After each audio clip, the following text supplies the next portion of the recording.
So good morning and welcome back to another lecture. So if you look at the previous lectures, you will understand that we were interested in the ISA design, the different type of instructions, how to use them, different addressing modes, etc. Now naturally the next topic is how to write programs using the ISA. For example, how to write a while loop, how to write an if-else condition, how to do a switch case with MIPS instruction. That is the next part of the topic, but we have already done such exercises in the context of ARM and 8051. That is, given an assembly high-level language statement, you will have to write the equivalent assembly language version. That exercise is really boring and we have done it 2 times.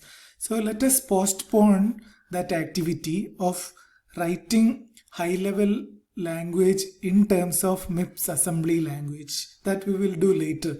Now let us get started with the building of the actual CPU.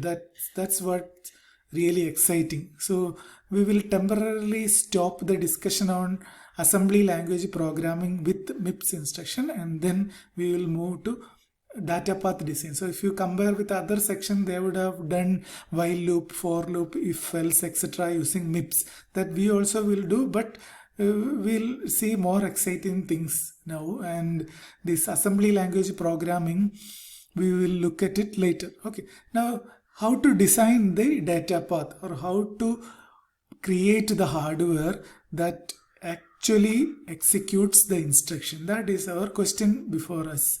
How to design the data path. Okay, so let's get started.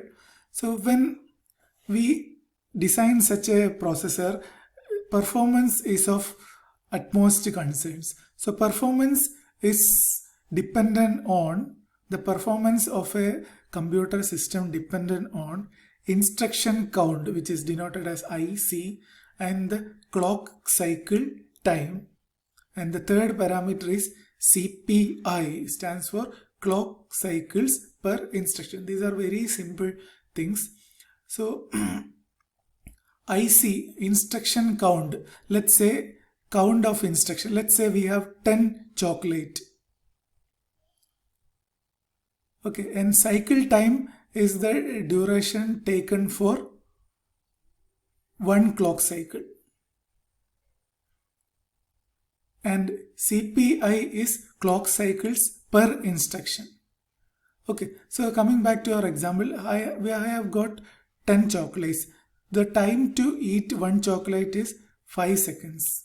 That is, chocolates per eating time for 1 chocolate is 5 seconds. So if I have got 10 chocolate, the total eating time will be 10 into 5 or 50 seconds. So computer execution time is also calculated like that. Instruction count multiplied by clock cycles per instruction. Then we will get total number of clock cycle. If you know the clock cycle time, we can find actually how much time it is. So more details on this calculation is coming. Now why I have pitched it right now is performance is an important concern while designing a processor, and performance is inversely proportional to the execution time. Shorter execution time means better performance. So that point has to be remembered. So we will be focusing on improved performance or shortest execution time possible. Okay. So next, processor design is consisting of data path and control. So data path is like a road from where one side you will put the instruction, and the instruction travels through the road and reaches the other end. By the time it reaches the other end, we will get the result. So the data path requires control also. So we need to be aware of the cycle time and clock cycle per instruction. Hope you remember what is a clock cycle. Clock cycle is like heart pulse for us, because we know that the moment heart pulse is stopped, we are no more. Just like that, the progress of the digital system is caused by the transitions of the clock cycle. So design methodology, how to go about the design methodology. So we have to first look at the instruction set because we are going to implement this instruction set. So select set of data and components to establish clocking methodology. Next step would be you fix the clocking methodology and then fix the data path elements together as a road, that is known as assembling. So after assembling, you have the data path. After assembling and we will analyze its performance. Once its performance is good, we will assemble the control logic. So analyze the implementation of each instruction set to the set control points. After that, we will assemble the control logic also. So this will become clear as we go ahead. So this is just a review of instruction format because we want to analyze the ISA before we start the implementation. So when we analyze the ISA, we find that there are maximum 3 registers coming in an instruction. So we must be able to operate on 3 registers. 2 of them are read, one of the registers are written. Then we have immediate shift, all those things, and the opcode in all instructions is 6 bits. These are the observation with which we are going to design the data path, and the RTN, register transfer notation, for each of them, that also we have seen. So requirements, memory, it should both the instruction and data are coming from the memory because it is a stored program von Neumann architecture. Both instruction and data we are storing in the memory, and we have got registers, 32 number of each having 32 bits, and 2 registers are read, 1 is written, and the register file must have 1 write and 2 read ports because 1 register may have to be written and 2 has to be read. Then we need the PC.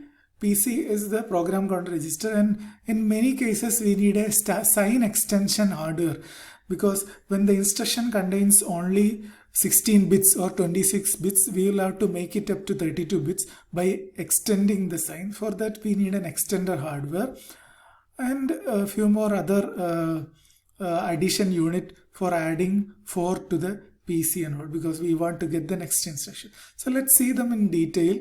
Before we get into the detail, the components of the data path are divided into 2. They are combinatorial logic elements and storage logic elements. So combinatorial logic elements are built by means of gates. Their output is depending only on the current input. Okay, for example, AND gate, NAND gate, their combination, they all fall under combinatorial logic. So there, in whatever you give input, you get the processed output. That output is independent of the previous state.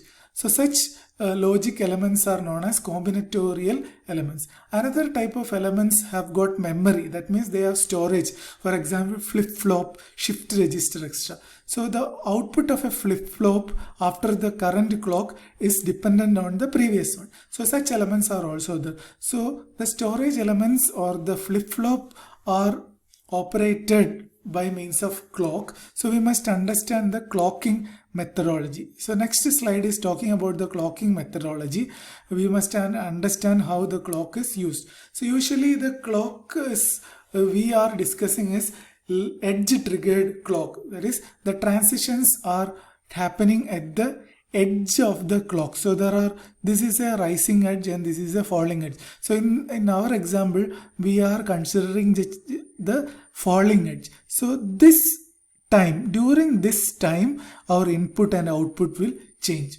Okay, so let us take a simple flip-flop whose D is no matter what the value of D until this setup time. So setup time is the time during which we expect a stable input. Okay, so input must be stable before the trigger clock edge. That is, before the during this setup time, this input of the D line should be stable, and this has to be kept at that logic level during this hold time. Okay, so you make your input ready and keep it holding on the same state duration of this for the duration of hold time. So hold time input must remain stable after the trigger clock.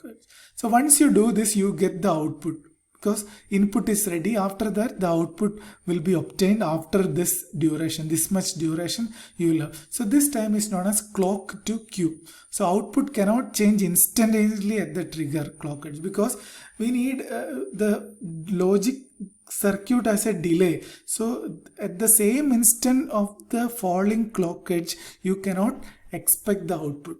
The output is ready after the falling clock edge. So by the amount of clock to Q time. So this is the timing methodology that we are using. So this is so if you look at a data path, this is going to be a combination of both clocking elements and combinatorial lines. So what you see here is the combinatorial logic with the NAND gate, NOR gate, etc. And these are flip-flops. So together 1, 2, 3. This is a typical data path with 3 elements. First element is combinatorial logic. First element is sequential logic, flip-flop. Second element is combinatorial logic. And third element is again sequential logic. So in the first falling clock edge, we will be getting the data from here that will be pushed to the combinatorial logic, and then the output will also be ready by the next falling clock cycle. So this duration from this falling edge all the way up to this falling edge forms the clock duration or clock cycle time. Okay, so number of such clock cycles in 1 second is actually known as clock rate, which we express it as so much of gigahertz, megahertz and so on. Okay, so I repeat, this flip-flop or sequential logic element gets triggered, you will get the output, and that output is fed to the combinatorial logic circuit. The combinatorial logic circuit will operate and they will give the output. That output is again returned to the next flip-flop, which is right at the output of the combinatorial circuit. So this combinatorial logic could be an adder. For example, let's say we are reading register content, perform addition and write the output back to another register. So all storage elements are clocked by the same clock edge. Okay. So the combinatorial logic blocks inputs are updated at each clock tick and outputs must be stable before the next clock tick. So here in this clock cycle we read the output and processed it.